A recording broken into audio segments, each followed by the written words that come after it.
inilah yang selama ini saya sampaikan itu. Banyak orang tidak mengerti udang di balik batu. Selama ini kita punya iman materi. Iman kalau melihat. Bukan iman.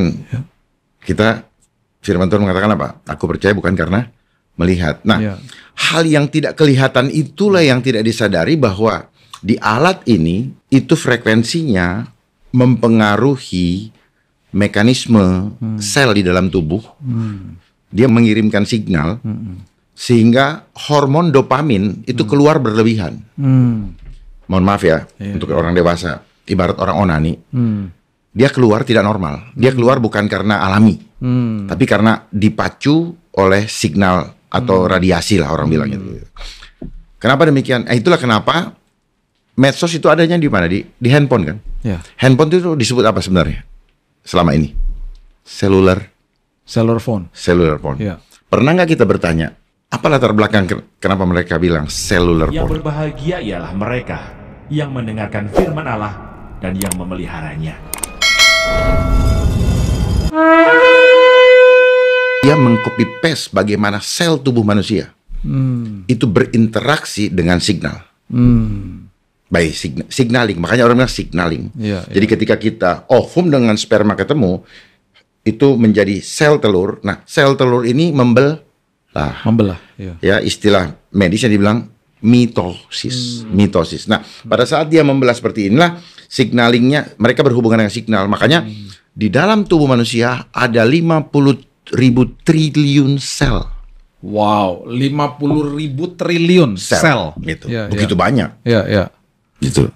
Nah, inilah yang membuat hidup kita bisa bergerak, mata bisa main-main begini, abang bisa ngomong lantang, makanya apalagi ditambah dengan marganya lantang kan gitu. Gitu ya, Pak. Orang nggak sadar itu, Pak. Karena selama ini kita dibangun hanya pemahaman teoritis. Makanya dibilang Dasein tidak inline dengan Dasolen. Nah, kembali lagi tadi. Jadi di dalam tubuh kita ada mekanisme sel yang diinterfere oleh signal teknologi, bukan signal natural lah, Pak. Karena di dalam lingkungan hidup kita ini kita hidup berinteraksi dengan signal. Gitu. Makanya ada bilang telepati, benda-benda yang ada di sekitar kita, matahari, pohon dan sebagainya, binatang itu dia kasih signal yang orang bilang intuisi. Sebenarnya signaling, Pak. Nah itu dia pengaruhi, Pak. Nah, apakah ini terjadi begitu saja? Enggak, ini by design. Jadi mereka yang menciptakan ini menghendaki supaya orang sibuk menikmati, terjebak, kecanduan dengan alat ini. Ini lebih berbahaya daripada candu. Ini makanya dalam tulisan saya pernah menulis bahwa gadget adalah candu modern yang merusak, lebih berbahaya daripada narkoba. Kalau narkoba itu 3 bagian otak rusak.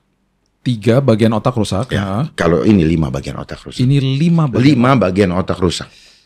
Dan kecanduan gadget dari keterangan WHO sudah masuk di dalam penyakit jiwa. Sebenarnya itu cuman penyakit jiwa yang tidak pernah disadari. Dan selalu diberikan bantahan atau denial supaya orang itu makanya coba aja banyak orang suka marah, gampang marah, itu nggak sadar. Apa dikandung maksud dari sini? Iblis itu mau kita tidak punya waktu buat Tuhan. Gitu. Jadi dia pintar sekali, kasih mainan lah. Saya kasih kamu kenikmatan. Cuman satu yang saya minta, jangan punya waktu buat Tuhan. Makanya busy. Kita busy terus kan? Makanya businessman, bisnis itu asal katanya busy kan? Terkandung maksud adalah being under Satan yoke. Being under Satan yoke. Yes. Seperti itu. Jadi setiap ini bahasa Inggris ini selalu ada akar katanya, ada filsafatnya, ada artinya ya. Ada filsafatnya. Enggak seperti good morning, mourn, death, hari kematian, good morning. Jadi kita sering mengucapkan karena apa? Orang nggak sadar di sini ada permainan frekuensi. Seperti weekday. Week sama dengan suaranya week lemah kan? Kita lemah selama weekday. Weekend, makanya hari Minggu bilang weekend. Dia main dengan apa? frekuensi. Frekuensi. Nah, banyak orang tidak paham bahwa if you want to know the secret of universe, you have to know energy, frequency, and vibration. Makanya Energi, frekuensi, and vibration. and vibration. Ya, Oke. makanya orang pada pintar ngomong bad vibe, good vibe, itu spirit, Pak. Iya, iya, iya. Energi itu spirit yang ada dalam diri kita.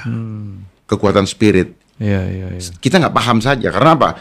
Dipisah antara ilmu Bapak teologi dengan ilmu fisika, dengan ilmu psikologi, dan ilmu anatomi tubuh atau kedokteran medis. Iya. Padahal ini inline, Pak. Makanya iman yang kuat, pasti imunnya kuat. Iman yang kuat, Pasti imunnya kuat. Makanya dibilang Amin. hati yang gembira adalah obat yang Iya, Cuman iya. sayangnya begitu para hamba Tuhan sakit, pasti larinya datang ke rumah yang punya lambang ular. Iya, Gitu, Pak. iya, Ya. iya. Saya perhatikan Iya, itu, iya, Pak. iya. Oh, ada yang salah dalam kita mengimani sesuatu. Kenapa? Karena nggak paham. Ya, sengaja dibikin terkotak-kotak, gitu. Nah, orang yang tidak punya keilmuan itu dibilang orang awam, gitu, Pak. Ya. Nah, makanya banyak orang yang tidak mengerti gitu. Jadi kita sengaja dipisah-pisah. Bapak mengerti dalam teologi ya, maka saya orang awam. Saya orang hukum, maka Bapak orang awam. Jadi pinter dia dari awal saja sekolah mereka sudah kotak-kotakan gitu. Kotak-kotakin. Tanpa sadar kita diadu domba. Padahal kita harusnya paham Iya, secara iya. utuh semua. Makanya kita jadi nggak utuh, Pak. Kalau Bapak bilang kita sudah dibuat seperti itu, di framing seperti itu, siapa yang Kita sudah di planning. sudah di planning itu? Kita di sekolah diajar, Pak. Manajemen, planning, organizing, activating, dan controlling. Ya, Pak ya. Kita merencanakan kegiatan, kita bikin organisasinya, kita laksanakan, lalu ada fungsi kontrol. Ternyata kita sendiri ada yang memplanning Oke. di dalam sistem dunia ini. Siapa? Ya, Siapa sebelum orang saya lari ke sana, kita balik ke firman Tuhan dulu. Kamu berasal dari Allah. Betul. Tapi dunia ini dikuasai oleh si jahat. Si jahat yang bermanifestasi dalam sistem. Oke. Ya, sistem dunia. Makanya banyak orang kena tipu dah. Tipu daya. Ya. Iya, iya. Karena dipikir, ya kan ini pemerintah. Oh ya kan begini. Memang harus begini. Gitu. Kita sudah didoktrinasi di sekolah. Itulah makanya kenapa tadi Bapak bilang, kenapa orang selalu ada yang setuju, ada yang tidak. Ya saya nggak salahkan. Karena selama ini orang selalu bicara, kalau ada datanya, baru percaya. Iya. Sementara data berasal dari fakta. Iya. Fakta berasal dari suatu kejadian yang ada yang alami, Ada yang tidak alami. ada yang didesain. Oh, ada yang didesain. Oke. Itu kemarin COVID itu desain. Nah, ini Nah menarik ya, nih. nanti dulu sebelum ke sana ya. COVID didesain. Ya, supaya Bapak paham ya yang disebut data. Karena apa di sekolah hanya diajar pembuktian material. Yang harus ada ininya baru bilang oh iya. Ya, harus ada kejadiannya. Jadi tunggu Bapak mati dulu baru pidana kan gitu, Pak. Kembali lagi ke zaman Nuh, Pak. Apa yang diomongin Nuh sudah terjadi belum? Belum. Belum. Belum. Jadi nggak ada yang percaya dong. Itulah makanya banyak yang ditenggelamkan. Iya, iya, iya. Makanya Tuhan mau kita apa? Percaya. Walaupun tidak melihat. Iya, iya. Jadi kalau kita mendapatkan pesan, itu belum kejadian, Pak. Untuk membuat kita mengantisipasi. Iya. Saya terbiasa, saya di dunia yang melihat jauh ke depan. Tidak melihat yang terlihat sekarang. Gitu. Makanya saya selalu menyampaikan apa? Ada udang di balik batu. Belajar melihat hidden agenda daripada setiap peristiwa. Oke. Kadang-kadang Bapak bilang A, nggak tahu isi hati Bapak bilang ingin kemana. Sehingga kita banyak tertipu. Kita jadi korban tipu muslihat.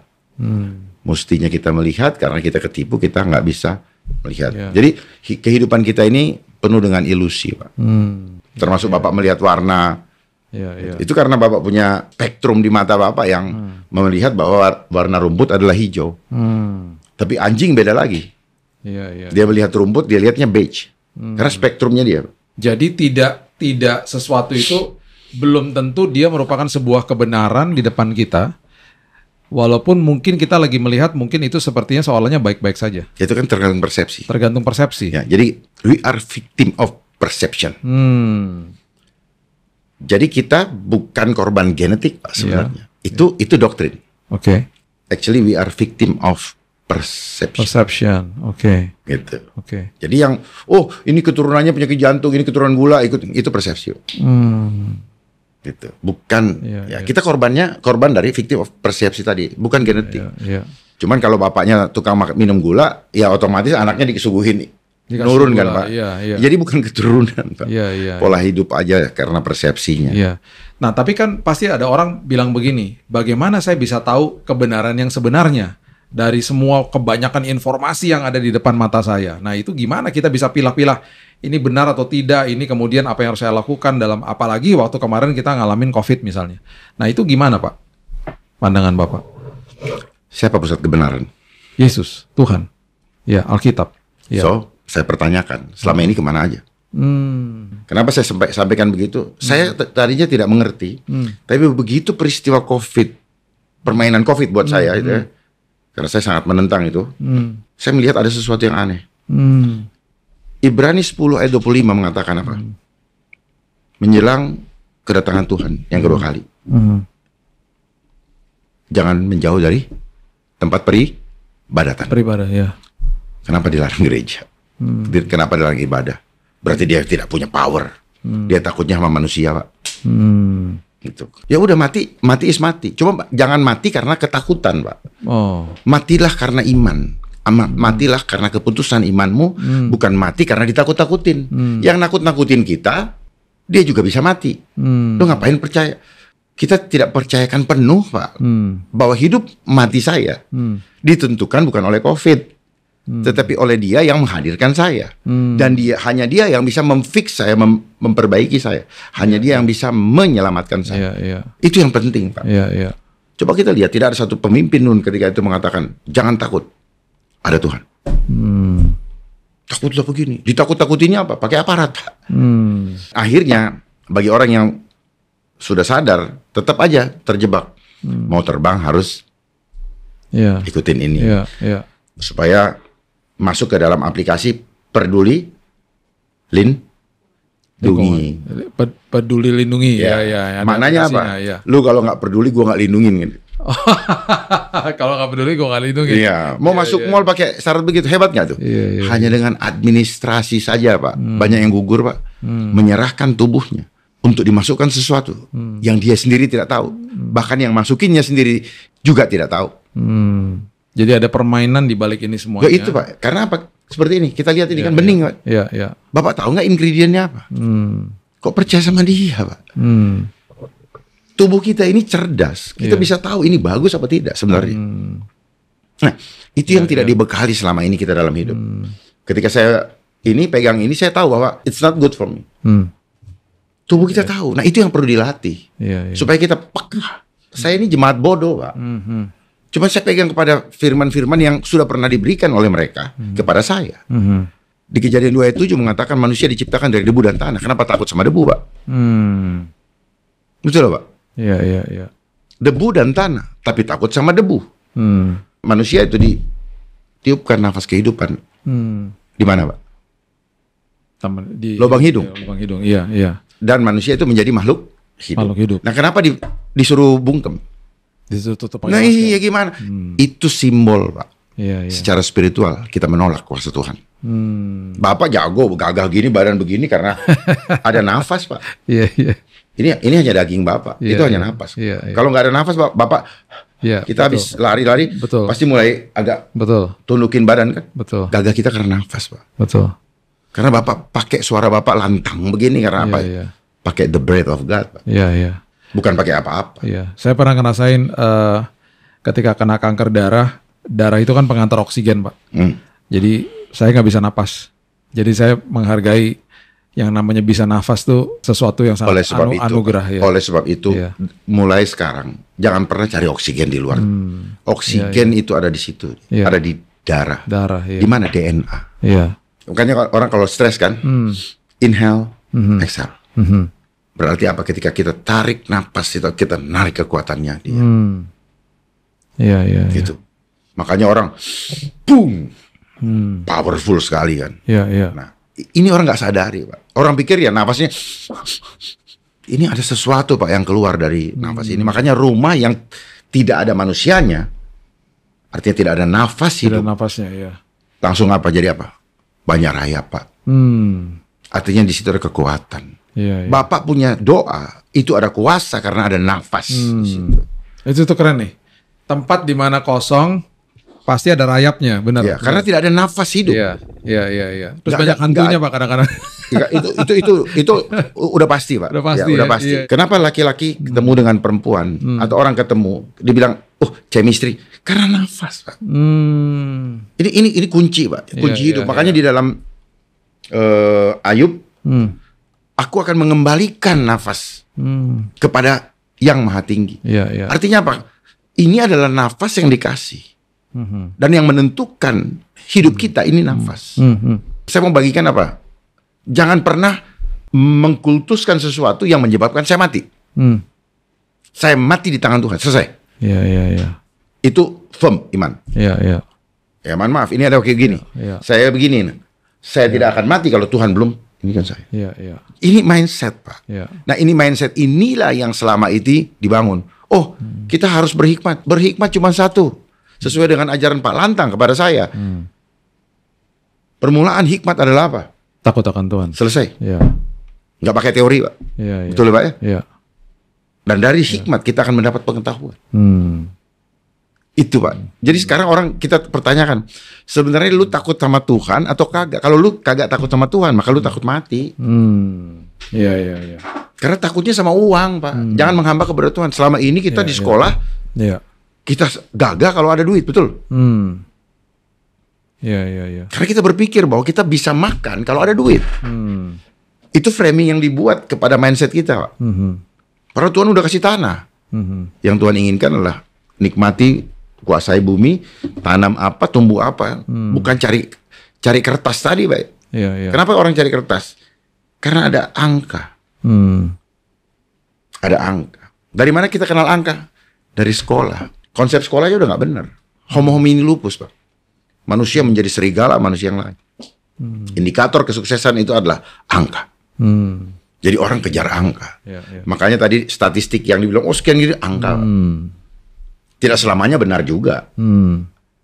Karena angka ini dibilang statistik adalah angka mati. Padahal itu proses angka ditampilkan, ada hengki-pengkinya, ada apa namanya, ada koordinasinya. Segini aja yang kita tampilin deh. Iya, Atau iya. segini deh. Iya, ada permainannya 1 pasti. Samuel pasal 10. Lalu Samuel mengambil buli-buli berisi minyak, dituangnyalah ke atas kepala Saul, diciumnyalah dia sambil berkata, "Bukankah Tuhan telah mengurapi engkau menjadi raja atas umatnya Israel? Engkau akan memegang tampuk pemerintahan atas umat Tuhan, dan engkau akan menyelamatkannya dari tangan musuh-musuh di sekitarnya. Inilah tandanya bagimu bahwa Tuhan telah mengurapi engkau menjadi raja atas miliknya sendiri. Apabila engkau pada hari ini pergi meninggalkan aku, maka engkau akan bertemu dengan 2 orang laki-laki di dekat kubur Rahel, di daerah Benyamin, di Selsah. Mereka akan berkata kepadamu, keledai-keledai yang engkau cari itu telah diketemukan, dan ayahmu tidak memikirkan keledai-keledai itu lagi, tetapi ia khawatir mengenai kamu. Katanya, apakah yang akan kuperbuat untuk anakku itu? Dari sana engkau akan berjalan terus lagi, dan sampai ke pohon Tarbantin Tabor. Maka di sana engkau akan ditemui oleh 3 orang laki-laki yang naik menghadap Allah di Betel. Seorang membawa 3 ekor anak kambing, seorang membawa 3 ketul roti, dan yang lain lagi sebuyung anggur. Mereka akan memberi salam kepadamu dan memberikan kepadamu 2 ketul roti yang akan kau terima dari mereka. Sesudah itu engkau akan sampai ke Gibea Allah, tempat kedudukan pasukan orang Filistin. Dan apabila engkau masuk kota, engkau akan berjumpa di sana dengan serombongan nabi yang turun dari bukit pengorbanan dengan gambus, rebana, suling, dan kecapi di depan mereka. Mereka sendiri akan kepenuhan seperti nabi. Maka roh Tuhan akan berkuasa atasmu. Engkau akan kepenuhan bersama-sama dengan mereka dan berubah menjadi manusia lain. Apabila tanda-tanda ini terjadi kepadamu, lakukanlah apa saja yang didapat oleh tanganmu, sebab Allah menyertai engkau. Engkau harus pergi ke Gilgal mendahului aku, dan camkanlah, aku akan datang kepadamu untuk mempersembahkan korban bakaran dan korban keselamatan. Engkau harus menunggu 7 hari lamanya, sampai aku datang kepadamu dan memberitahukan kepadamu apa yang harus kau lakukan." Sedang ia berpaling untuk pergi meninggalkan Samuel, maka Allah mengubah hatinya menjadi lain. Dan segala tanda-tanda yang tersebut itu terjadi pada hari itu juga.